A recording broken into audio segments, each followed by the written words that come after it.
Hello everyone. तो आज हम जो है हिंदी में एक कविता है जिसे उसके अर्थ के साथ रीड करेंगे। तो कविता है हम सब सुमन एक उपवन के।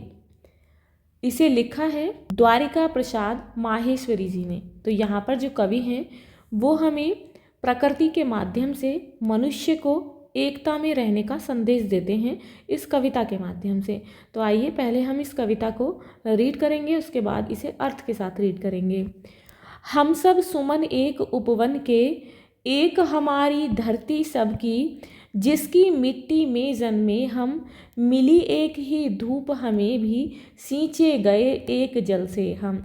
पले हुए हैं झूल झूल कर, पलनों में हम एक पवन के, सूरज एक हमारा जिसकी किरणें उड़की कली खिलाती, एक हमारा चांद चांदनी जिसकी हम सबको नहलाती, मिले एक से स्वर हमको हैं भ्रमरों के मीठे गुंजन के, रंग रंग के रूप हमारे अलग अलग हैं क्यारी क्यारी, लेकिन हम सबसे मिलकर ही है उपवन की शोभा सारी।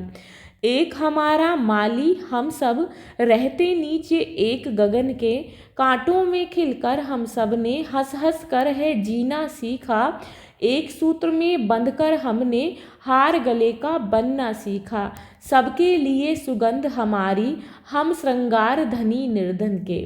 तो यहाँ पर अब हम इस कविता को इसके अर्थ के साथ पढ़ेंगे।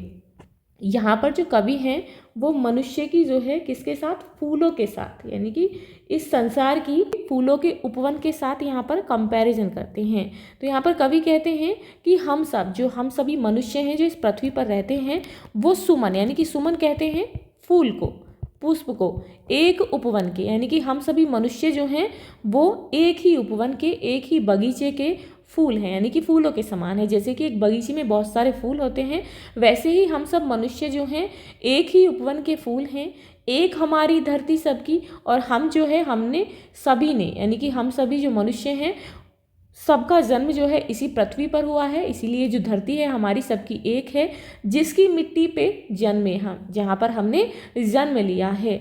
मिली एक ही धूप हमें भी, अब एक ही सूर्य है इसीलिए सबको एक ही धूप मिली है, एक सी धूप मिली है। सींचे गए एक जल से हम, इस पृथ्वी पर जो है बहुत सारी नदियां हैं। अब जो माली होता है वो बगीचों में जो है, जो बगीचे हैं उसमें जितने भी फूल हैं सबको पानी डालता है तो पानी जो है एक सा होता है। वैसे ही जितने भी मनुष्य पृथ्वी पर रहते हैं उन्हें ही एक सा ही जल उन्हें मिलता है, यानी कि उन्हें भी फूलों की तरह एक समान जल से ही सींचा गया है। पले हुए हैं झूल झूल कर, पलनों में हम एक पवन के। अब इस पृथ्वी पर हमने जन्म लिया है तो यहाँ पर जो हवा चलती है, तो जैसे कि जो फूल हैं वो इस हवा में झूलते रहते हैं, लहराते रहते हैं, तो हम भी इसी पवन में, इस पवन के हवा रूपी पलने में हम बड़े हुए हैं, पले हैं।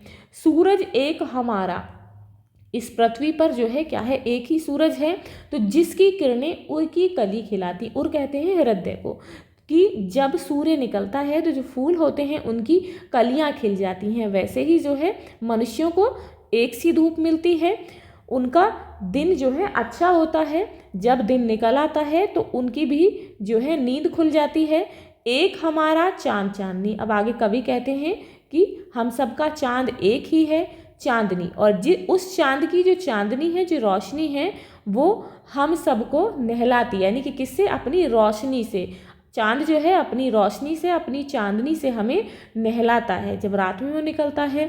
मिले एक से स्वर हमको हैं भ्रमरों के मीठे गुंजन के। अब जैसे जो उपवन होता है, बगीचा होता है, उसमें क्या होता है, जो फूल होते हैं अलग अलग प्रकार के, तो उन पर जो है भंवरे गुनगुनाते हैं, वहाँ से जो है नेक्टर को सक करते हैं। तो वैसे ही भंवरों के समान भी हम सबको भी एक सा ही स्वर मिला है, आवाज़ मिली है।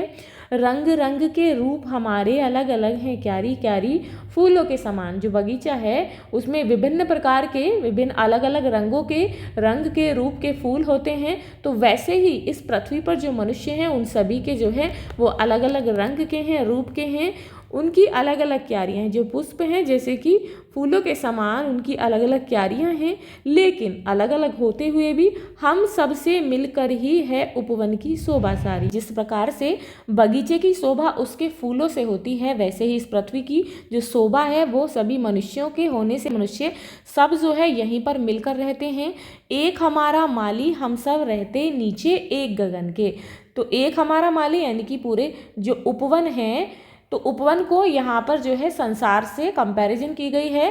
तो उपवन रूपी इस संसार का एक ही माली है, यानी कि एक ही ईश्वर है जो सबकी देखभाल करता है, रहते नीचे एक गगन के और एक ही आसमान के नीचे हम सभी मिलजुल कर रहते हैं। अब आगे कवि कहते हैं कि कांटों में खिलकर हम सब ने हंस हंस कर है जीना सीखा, यानी कि सुख में दुख में हर विपत्ति में हमने जो है मिलकर और हंसते हुए जीना सीखा है।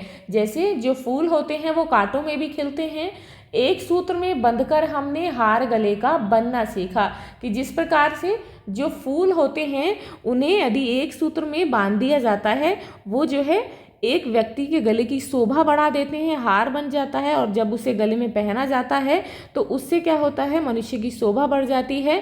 तो वैसे ही हम सभी मनुष्य ने भी किसके समान, फूलों के समान एक सूत्र में बंधकर रहना सीखा है। सबके लिए सुगंध हमारी हम श्रृंगार धनी निर्धन के। अब पुष्पों से यहाँ पर मनुष्य की जो है वो कंपैरिजन की गई है, कि यहाँ पर जो कवि है वो कहते हैं कि जैसे जो फूल होते हैं वो कहते हैं कि जो फूल होते हैं उनकी जो सुगंध है वो सबके लिए है, वो श्रृंगार जो है वो भी सभी के लिए, चाहे वो व्यक्ति धनी है या फिर निर्धन है, लेकिन जो पुष्प हैं जो फूल हैं उनकी खुशबू, उनका जो श्रृंगार है वो सभी के लिए है। तो ये थी आपकी पोयम। आई होप आपको ये समझ आ गई होगी।